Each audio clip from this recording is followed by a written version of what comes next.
যে সময়টা চলে যায় সেই সময়টা আর ফিরে আসে না। এজন্য জীবনকে উপভোগ করতে হবে। হয়তোবা একটা সময় কোটি টাকা হবে, তখন আর ঘোরার ইচ্ছাটাই থাকবে না। এই জন্য বালিশের নিচে টাকা না জমে জীবনকে উপভোগ করতে হবে অনেক বেশি। আসসালামু আলাইকুম, সবাই কেমন আছেন? আশা করছি আল্লাহ তাআলার অশেষ রহমতে আপনারা ভালো আছেন। আমরাও ভালো আছি আলহামদুলিল্লাহ। জুম্মা মুবারক সবাইকে। তো আজকে সকালে নাস্তা দেখি ভিডিওটা স্টার্ট করলাম। চিন্তা করতেছিলাম যে সকালের নাস্তা আজকে কি খাওয়াবো ওকে।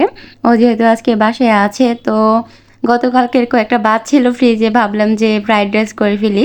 মানে ভাত দিয়ে তারপর কিছু ভেজিটেবল ছিল এগুলো দিয়ে করবো আর কি। আর এই তো আমি কড়াইয়ে পর্যাপ্ত পরিমাণ তেল দিয়ে তারপর পেঁয়াজ কুচি দিয়ে দিলাম, আর এখন দিয়ে দিলাম বরবটি।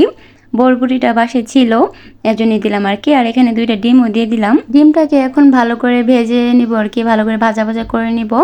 এই ভাত ভাজাটা আমাদের খুবই ভালো লাগে। তো এখানে ক্যাপসিকাম ছিল, তো বাসায় ফ্রিজে ছিল আর কি, ডিপ ফ্রিজে ক্যাপসিকাম, তারপর মটরশুঁটি, গাজর এগুলো দিয়ে দিব। তো এখানে আমি ক্যাপসিকাম আর মটরশুঁটিটা দিয়ে দিলাম, আর এখন দিয়ে দিলাম গাজরটা। আল্লাহ তাআলার রহমতে আজকে সুস্থ আছি। মানে গত 2-1 দিন আমার শরীরটা একটু খারাপ ছিল। তাও আবার গতকালকে আমি কি করছিলাম জানেন, মানে ছোট বালতি দিয়ে 1 বালতি কাপড় ধুয়ে দিয়েছিলাম আর কি। আর এই কাপড় ধোয়াতে আমার মানে সারা দিন আর সারা রাত মানে হাত ব্যথা, প্রচুর হাত ব্যথা ছিল। মায়ের আদরে বড় হয়েছি, তো আগে স্কুল কলেজ থেকে আসলে মা কাপড়টা ধুয়ে দিত। আর এখনও হাজব্যান্ডের আদরেই আছি, তবে শুক্রবারের দিন আসলে ও কাপড় ধুয়ে দিই, মানে আমি যদি ভিজিয়ে দিই তাহলে ও ধুয়ে দেয়। আমি ভাবলাম যে না, বৃহস্পতিবারে মানে গতকালকে ধুয়ে দিয়েছিলাম আর কি, ভাবলাম যে না শুক্রবারে সবসময় ধোয়া হয়, ও কষ্ট করে আমি ধুয়ে নিই। কে জানতো কাপড় ধোয়ার পর যে আমার হাত এত বেশি ব্যথা করবে।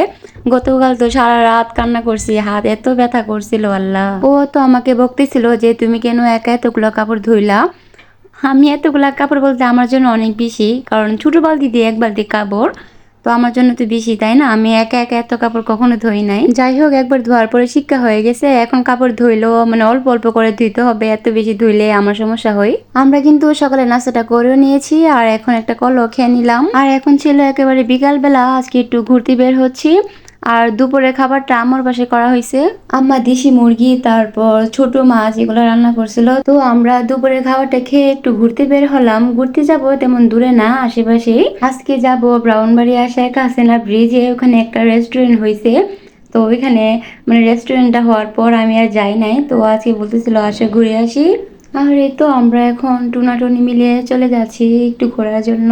একটা সময় হয়তো বা আল্লাহ যদি বাছাই রাখে আমাদের কোটি কোটি টাকা হবে, হয়তো বা তখন আর মানে ঘুরতে ইচ্ছা করবে না, তখন হয়তো বা বৃদ্ধ হয়ে যাব, কিন্তু এই বয়সটা থাকবে না। এই জন্যে সময় থাকতে জীবনকে সুন্দর করে রঙিন করতে হবে, অনেক কিছু উপভোগ করতে হবে। আমরা তো আগে অনেক ঘুরতে যেতাম, কিন্তু এখন বেশি একটা যাওয়া হয় না, কারণ ওরও মানে কাজের খুবই চাপ। শুক্রবার আসলে একটু রেস্ট নেই, এই জন্যে। তাও কিন্তু মাঝে মধ্যে বের হওয়া হয়, ওর শত ব্যস্ততা থাকলেও শুক্রবারে একটু বের হওয়া হয় আর কি। আর আমার কাছে ঘর থেকে বের হলেই মনে হয় যে ঘুরতে বের হয়েছি, তেমন দূরে কোথাও যাইতে হবে না, বাসা থেকে বের হইলেই না মনটা একটা ফ্রেশ ফ্রেশ লাগে। আর আজকের আবহাওয়াটা খুবই সুন্দর ছিল, অনেক বাতাসও ছিল, তো সব মিলিয়ে ভালো লাগতেছিল। এই জিনিসটা দেখে খুবই ভালো লাগছে। একজন আঙ্কেল ওইখানে নামাজ পড়তেছিল, ওইটা দেখে তো আমার কাছে খুবই ভালো লাগছে, এই জন্য একটু মোবাইলেও ক্যাপচার করলাম। আমরা তো নামাজ মানে একদিন পড়লে আরেকদিন পড়ি না, হয়তো বা বলি যে সময় পাই না, এই করি নাই সেই করি নাই, কিন্তু যার আল্লাহকে ডাকার ইচ্ছা যে নামাজ পড়বে, সে শত ব্যস্ততার মধ্যে নামাজ পড়তে পারে। আচ্ছা যাই হোক, আমরা এখন নিচে নেমে গেলাম, একটু দেখা যাচ্ছে কিন্তু রেস্টুরেন্টটা। তো আমরা নিচে একটু ক্যামেরাতে ক্যাপচার করলাম, আর এখন উপরে এসে পড়লাম। উপরে আসার পর তো প্রচুর মানুষ ছিল, তো এত মানুষ থাকলে কিন্তু ভিডিও করতে লজ্জা লজ্জা লাগে। তো যাই হোক, যেহেতু ব্লগিং করি একটু একটু তো মানে ভিডিও করতে হবে। আগে তো মানে প্রথম অবস্থায় যখন আমি ভিডিও করতাম বা ব্লগ করতাম, তখন আমার অনেক লজ্জা লাগতো কোথাও গেলে ভিডিও করতে। এখন ভিডিও করতে করতে একটু জড়তাটা কাটছে আর কি। প্রচুর মানুষ ছিল, মানে ছবি ভিডিও এগুলো করতে পারতেছিলাম না। এই জন্য ও বলতেছিল আসো আগে আমরা কিছু একটা খাই, কিন্তু পেট তো ভরা ছিল, আমার বাসায় তো খেয়ে আসলাম। তো কি আর করার, ও বলতেছিল আসো আমরা একটু আস্তে আস্তে খাই, তবে কিছু একটা অর্ডার দিই। তো বললাম যে ঠিক আছে, তাহলে বার্গারই অর্ডার দিয়ে ফেলো। আমি এখানে বিফ বার্গার অর্ডার করলাম, আর ও খাবে চিকেন। আর দেখেন আজকে বার্গারটা তো খেয়ে আমার মনটাই খারাপ হয়ে গেল। আমি ভাবলাম যে মনে হয় অনেক চিজ থাকবে, কারণ আমি চিজই বার্গারই অর্ডার দিছি, কিন্তু চিজ একেবারেই মানে অল্প। দাম অনুযায়ী আমার কাছে খাবারের মানটা তেমন আহামরি লাগে নাই, যেহেতু চিজের সংখ্যা একেবারে কম, মানে চিজ একেবারে দিয়েই নাই এমন আমার কাছে লাগতেছিল। তারপরে সসও দেয় নাই, তারপর মেয়োনিজও দেয় নাই। কি আর করার, ওইখানে এত মানুষ ছিল, তারপর এটাই খেয়ে নিলাম। আর এখানে বার্গারটা কিন্তু আবার প্রচুর গরম ছিল, আমি ধরতেই পারতেছিলাম না।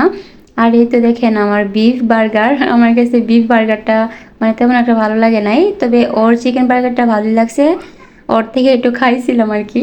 আর এই তো বার্গারটা খাওয়ার পর চলে আসলাম দুলনাতে একটু বসার জন্য। প্রথম তো ও আমাকে ভিডিও করে দিল, তারপর তো আমাদের ক্যামেরাম্যান নেই, তো একটা ভাইয়া ছিল পাশে, বলতেছিল দেন আমি ভিডিও করে দেই।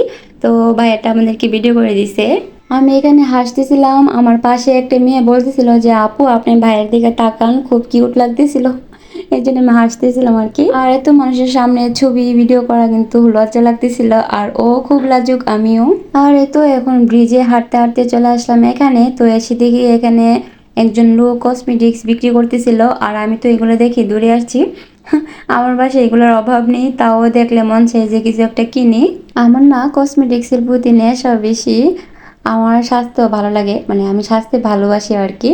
আমি আগে প্রচুর সাজুগুজু করতাম, কিছু হইলেই বাসার মধ্যে যখন একা থাকতাম তখন সাজুগুজু করে বসে থাকতাম। বিয়ের আগে তো হাতে মোবাইল ছিল না, তাও এমনিতে সাজতাম। তবে এখন কিন্তু অনেক কম সাজি, এখন তো ধরতে গেলে সাজি না, মাঝে মধ্যে কোনো অনুষ্ঠান থাকলে সাজি বা ইচ্ছা করলে। তবে আগে প্রচুর সাজতাম, নানুর বাড়িতে গেলে মামাতো বোনরা মিলে সবাই শাড়ি পরতাম, মানে একেবারে ছোটবেলা আর কি।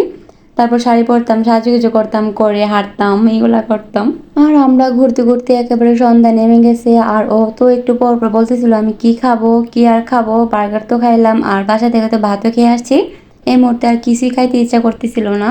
আমরা নদীর পাড় অনেকক্ষণ বসেছিলাম, আর তখন অনেক ভালো লাগতেছিল, বাতাসও ছিল, আর নদীর পাড় বসেও ছিলাম। আমার ইচ্ছা করতেছিল যে একেবারে রাত্রের বেলা যায়, ও বলতেছিল যে না সন্ধ্যার সময় বাইরে থাকা ভালো না, আসে চলে যাই।